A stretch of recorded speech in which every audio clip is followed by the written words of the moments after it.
തിരുവനന്തപുരം കോഴിക്കോട് ജനശതാബ്ദി വൈകി. രാവിലെ 5:55 പുറപ്പെടേണ്ട ട്രെയിൻ 8:45 പുറപ്പെടൂ.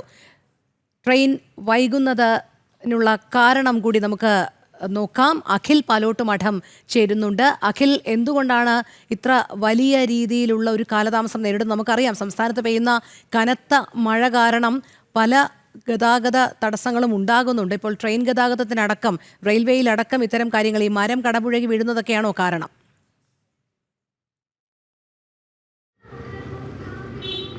രോഹിണി, സംസ്ഥാനത്തുടനീളമുള്ള ശക്തമായ മഴയിൽ വലിയ രീതിയിലുള്ള നാശനഷ്ടമാണ് റിപ്പോർട്ട് ചെയ്യപ്പെടുന്നത്. അതായത് വലിയ മരങ്ങളടക്കം അപകടാവസ്ഥയിൽ കടപുഴകി വീഴുന്ന ഒരു സാഹചര്യം ഉണ്ടായിരുന്നുണ്ട്. അതിൻ്റെ പശ്ചാത്തലത്തിൽ തന്നെയാണ് റെയിൻ ഗതാഗതവും നിലവിൽ തടസ്സം നേരിടുന്നത്. ഇന്ന് രാവിലെ 5:50 തിരുവനന്തപുരം കോഴിക്കോട് ജനശതാബ്ദി ട്രെയിൻ തിരുവനന്തപുരത്ത് നിന്ന് പുറപ്പെടേണ്ടത്. പക്ഷേ എറണാകുളം വരെയുള്ള പാതയിലെ വലിയ ശക്തമായ മഴയെ തുടർന്നുള്ള മണ്ണിടിച്ചിലും അതുപോലെ തന്നെ വെള്ളക്കെട്ടും കൊണ്ടാണ് ഇത്തരത്തിൽ ട്രെയിൻ വൈകുന്നത് എന്നതാണ് നമുക്ക് റെയിൽവേയിൽ നിന്ന് മനസ്സിലാക്കാൻ സാധിക്കുന്നത്. തിരുവനന്തപുരത്ത് നിന്ന് ഏകദേശം ഒരു 8:45 9 മണിയോടുകൂടി തന്നെ അത് പുറപ്പെടാൻ സാധിക്കും എന്നതാണ് നമുക്കിപ്പോൾ മനസ്സിലാക്കാൻ സാധിക്കുന്നത്. അതുപോലെ തന്നെ തിരുവനന്തപുരം എറണാകുളം പാതയിലെ മറ്റു പാസഞ്ചർ ട്രെയിനുകൾ അടക്കം ഏകദേശം 2-3 മണിക്കൂർ വൈകി തന്നെയാണ് നിലവിൽ എല്ലാ ട്രെയിനുകളും ഓടുന്നത്. കന്യാകുമാരിയിൽ നിന്നെത്തുന്ന കൊല്ലം പാസഞ്ചർ അടക്കം വിവിധ സ്ഥലങ്ങളിൽ തടസ്സം നേരിടുന്നുണ്ട് എന്ന് തന്നെയാണ് നമുക്ക് മനസ്സിലാക്കുന്നത്. ട്രെയിൻ വൈകാനുള്ള പ്രധാന കാരണം റെയിൽവേ പാളങ്ങളിലേക്ക് മരങ്ങൾ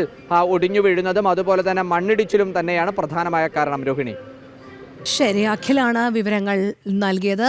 ജനശതാബ്ദിയാണ് വൈകി ഓടുന്നത്. 5:55 പുറപ്പെടേണ്ട ജനശതാബ്ദി 8:45 മാത്രമേ പുറപ്പെടൂ എന്നാണ് അറിയിച്ചിരിക്കുന്നത്.